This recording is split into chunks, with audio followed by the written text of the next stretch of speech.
One के किनारे युवा अली एकांत खेल में आनंदित होता है।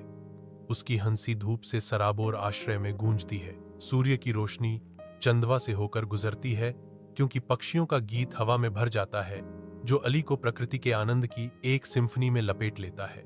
एक अजनबी आवाज से आकर्षित होकर अली की जिज्ञासा उसे सुरक्षा से दूर जंगल की अज्ञात गहराइयों में ले जाती है।